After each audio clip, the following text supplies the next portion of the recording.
Halo semuanya, apakah kamu sedang mempersiapkan diri untuk menghadapi seleksi PPPK? Jika iya, kamu berada di tempat yang tepat. Soal-soal ini akan sangat relevan untuk membantu kamu memahami jenis-jenis pertanyaan yang mungkin muncul. Jadi, jangan sampai ketinggalan, siapkan catatanmu, dan ayo kita tingkatkan persiapanmu menuju sukses. Jangan lupa untuk menyimak sampai akhir, karena kunci jawaban ada pada akhir video. Dan jika Anda menemukan informasi ini bermanfaat, beri kami like dan subscribe untuk mendapatkan lebih banyak konten menarik lainnya.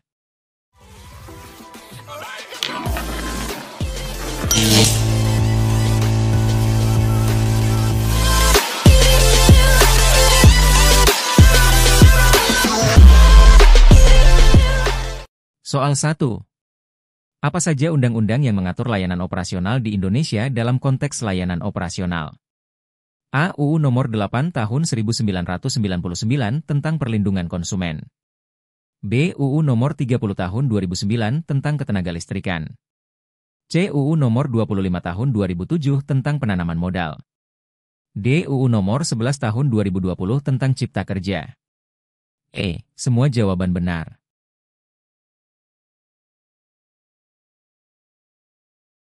Soal 2. Apa tujuan utama dari kebijakan keamanan informasi dalam suatu organisasi? Kebijakan ini penting untuk dimiliki oleh organisasi. Dalam konteks ini, pilihlah tujuan yang paling tepat dari kebijakan tersebut. A. Meningkatkan produktivitas karyawan. B. Menjamin kerahasiaan dan integritas data serta mematuhi peraturan. C. Mengurangi biaya operasional. D. Mengatur jadwal kerja karyawan. E. Menyediakan fasilitas pelatihan.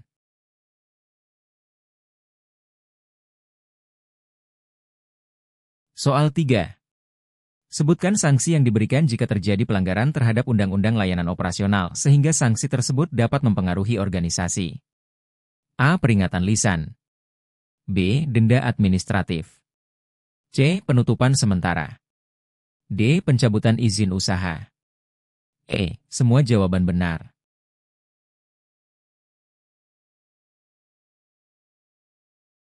Soal 4.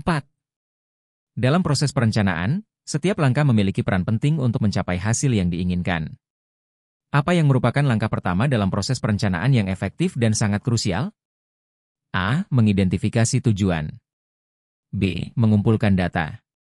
C. Menentukan alternatif tindakan. D. Melaksanakan rencana. E. Mengevaluasi hasil.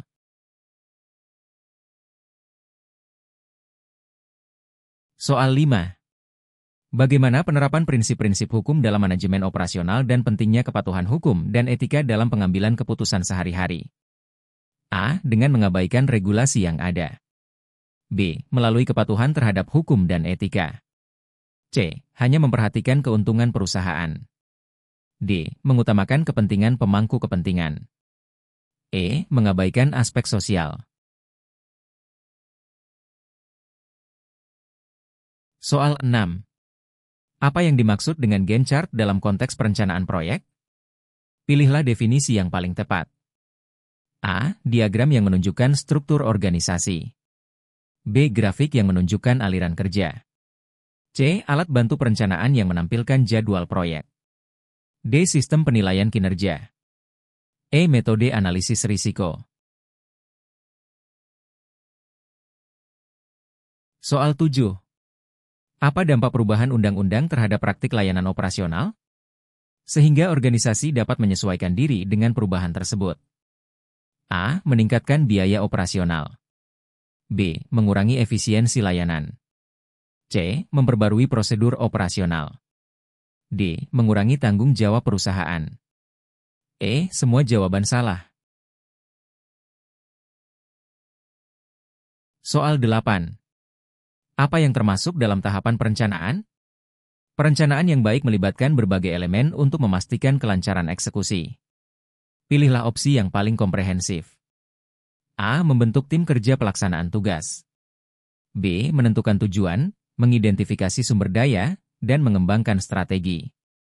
C. Mengukur kinerja. D. Mengadakan rapat evaluasi. Soal 9. Apa langkah-langkah yang perlu diambil untuk mengimplementasikan peraturan baru dalam organisasi? A. Mengabaikan peraturan dan tetap beroperasi seperti biasa. B. Mengidentifikasi dampak, menyusun rencana implementasi, dan melakukan evaluasi. C. Hanya memberitahukan manajer tanpa tindakan lebih lanjut. D. Menunggu instruksi dari pemerintah. E. Semua jawaban salah. Soal 10. Apa tujuan dari teknik-teknik perencanaan dalam konteks manajemen? Teknik ini penting untuk membantu organisasi dalam mencapai sasaran yang telah ditetapkan. Pilihlah tujuan yang paling tepat. A. Menyederhanakan tugas-tugas operasional. B. Menghindari konflik internal.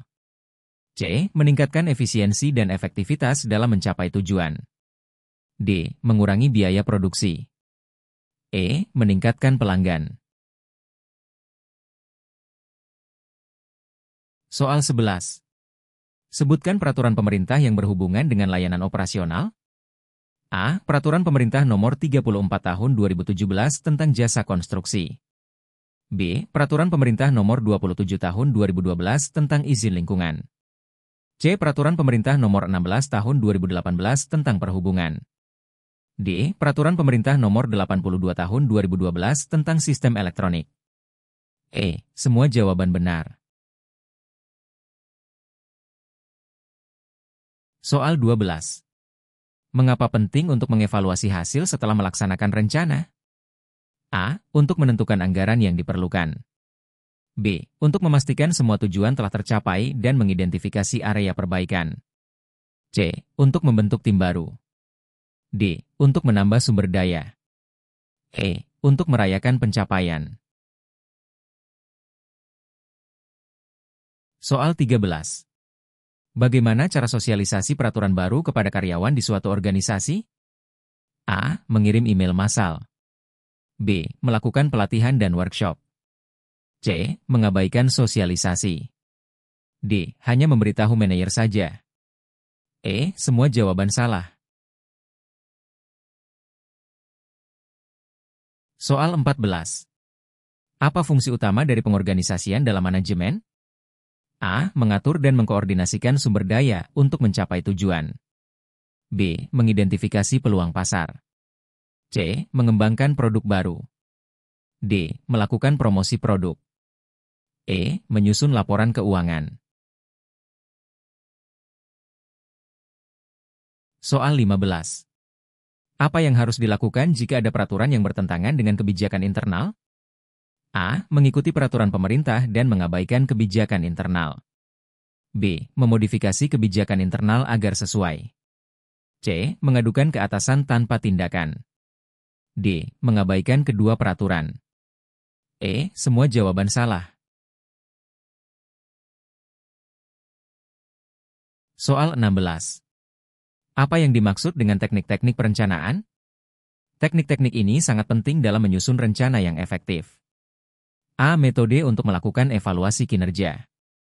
B. Alat dan metode untuk mengembangkan rencana yang efektif. C. Sistem untuk mengembangkan produk baru. D. Proses untuk menyusun laporan keuangan. E. Metode untuk mengidentifikasi pelanggan potensial. Soal 17. Apa saja konsekuensi dari pelanggaran peraturan dalam layanan operasional? Dampak jangka pendek dan jangka panjang terhadap organisasi. A. Denda finansial. B. Tindakan hukum. C. Kerusakan reputasi perusahaan. D. Penutupan usaha. E. Semua jawaban benar. Soal 18. Bagaimana Gantt chart membantu dalam proses perencanaan? Gantt chart adalah alat penting dalam manajemen proyek. Pilihlah manfaat yang paling tepat dari penggunaannya. A. Menyediakan analisis keuangan. B. Memvisualisasikan jadwal proyek dan alokasi sumber daya. C. Mengidentifikasi pelanggan potensial. D. Menentukan strategi pemasaran. E. Mengembangkan produk baru. Soal 19. Pentingnya kepatuhan terhadap undang-undang dalam pengelolaan operasional. Apa saja manfaat jangka pendek dan jangka panjang dari kepatuhan ini? A. Menghindari sanksi hukum. B. Membangun reputasi yang baik. C. Meningkatkan kepercayaan pelanggan. D. Memastikan keberlanjutan bisnis. E. Semua jawaban benar. Soal 20. Apa yang harus dilakukan setelah mengidentifikasi tujuan dalam proses perencanaan? Setiap langkah memiliki urutan dan kepentingan yang berbeda. Pilihlah tindakan yang paling tepat setelah tujuan ditetapkan. A. Melaksanakan rencana. B. Mengembangkan strategi untuk mencapai tujuan. C. Mengevaluasi hasil. D. Membentuk tim kerja. E. Mengadakan rapat.